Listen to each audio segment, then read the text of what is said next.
നമസ്കാരം. ഉക്രൈന് അമേരിക്ക ഒരു രഹസ്യായുധം കൈമാറിയിരിക്കുന്നു. ആ രഹസ്യായുധം റഷ്യയെ അടപടലെ വിറപ്പിച്ചിരിക്കുകയാണ്. എന്താണ് US നൽകിയ രഹസ്യ സമ്മാനം? എങ്ങനെയാണ് ഈ രഹസ്യായുധം റഷ്യയെ തളർത്തുന്നത്? ഉക്രൈൻ റഷ്യ യുദ്ധത്തിന്റെ ഗതി നിർണ്ണയിക്കുന്നത്? നമുക്ക് പരിശോധിക്കാം വിശദമായി തന്നെ. ഈ കഴിഞ്ഞ ദിവസം റഷ്യ ഉക്രൈൻ യുദ്ധത്തിൽ റഷ്യൻ സൈന്യം മുന്നേറ്റം നടത്തുന്നു എന്ന തരത്തിൽ വാർത്തകൾ പ്രചരിച്ചിരുന്നു. ഉക്രൈന് ആയുധങ്ങളുടെ അപര്യാപ്തത മൂലവും സൈനികരുടെ നീക്കങ്ങൾ താളം തെറ്റുന്നു, അല്ലെങ്കിൽ ഉക്രൈന്റെ ശക്തി കുറയുന്നു എന്ന തരത്തിൽ വാർത്തകൾ ഉണ്ടായിരുന്നു. ഉക്രൈൻ അമേരിക്ക അടക്കമുള്ള രാജ്യങ്ങളോട് ആയുധങ്ങൾ ആവശ്യപ്പെടുകയും ചെയ്തിരുന്നു. എന്നാൽ ഇപ്പോൾ ഉക്രൈൻ ശക്തമായ തിരിച്ചുവരവ് നടത്തുന്നു എന്ന വാർത്തകളാണ് പുറത്തു വന്നിട്ടുള്ളത്. ഉക്രൈന് ശക്തി പകർന്നത് അമേരിക്കയുടെ ടാക്ടിക്കൽ മിസൈലുകളുമാണ്. കഴിഞ്ഞ ദിവസം ക്രൈമിയയിലെ വ്യോമസേനാ കേന്ദ്രങ്ങളിലും അതേപോലെ തന്നെ റഷ്യയുടെ അധിനിവേശ മേഖലയിലും അതിമാരകമായ പ്രഹരമാണ് ഉക്രൈൻ സൈനികരെ ഏൽപ്പിച്ചത്.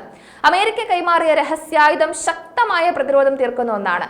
300 കിലോമീറ്റർ ദൂരത്ത് ആക്രമണം നടത്താൻ ഉതകുന്നതാണ് അമേരിക്ക കൈമാറിയ ഈ ഉഗ്രൻ മിസൈൽ. അമേരിക്കയുടെ കരുത്തരായ ആയുധങ്ങളിൽ മുൻപന്തിയിൽ തന്നെയാണ് ഈ പറഞ്ഞ ടാക്ടിക്കൽ മിസൈലും. ധാരാളം സവിശേഷതകളുള്ള ഒരു മിസൈലാണ് ഇത്. അതായത് 13 അടി പൊക്കവും 610 മില്ലിമീറ്റർ വ്യാസവുമുള്ള മിസൈൽ കര ഇന്ധനത്തിൽ പ്രവർത്തിക്കുന്ന ഒന്നാണ്. റഷ്യയെ തോൽപ്പിക്കുവാനായിട്ട് അമേരിക്ക ഇതിനു മുമ്പും വമ്പന്മാരായ ആയുധങ്ങളെ ഉക്രൈന് സമ്മാനിച്ചിട്ടുണ്ട്. ഹിമാസ് മിസൈലുകളും നേരത്തെ അമേരിക്ക ഉക്രൈന് നൽകിയിരുന്നു. അതുപയോഗിച്ച് ശക്തമായ പ്രതിരോധം തീർക്കാനും ഉക്രൈന് സാധിച്ചിരുന്നു. എന്തായാലും ഇപ്പോൾ ടാക്ടിക്കൽ മിസൈലും ഉക്രൈന് രക്ഷകനായി മാറിയിരിക്കുകയാണ്. അമേരിക്ക നൽകുന്ന വമ്പൻ ആയുധങ്ങളിൽ ഒന്നായി ഇതും രേഖപ്പെടുത്തുന്നുണ്ട്.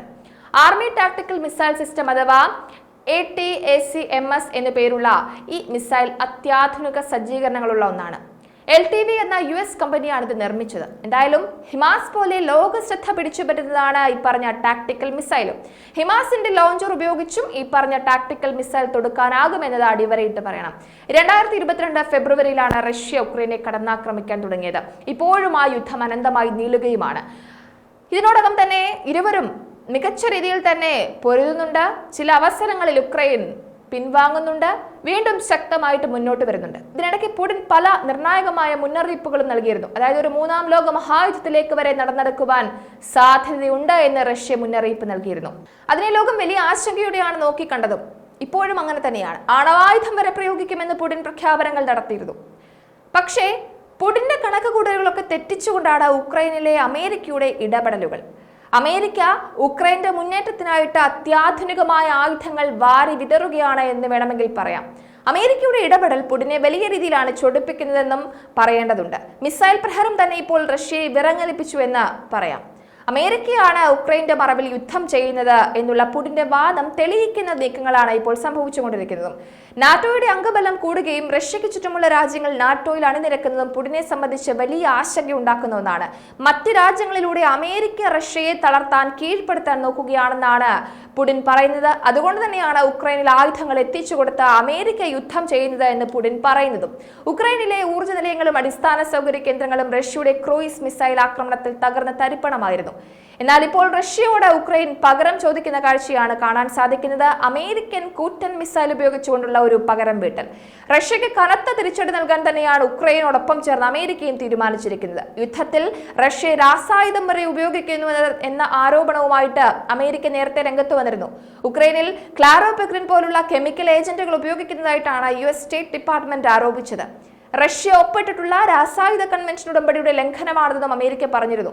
പക്ഷെ അമേരിക്കയെ തള്ളിപ്പറഞ്ഞുകൊണ്ട് ആരോപണങ്ങളെ ഒക്കെ തള്ളിമാറ്റിക്കൊണ്ടായിരുന്നു റഷ്യയുടെ നീക്കം.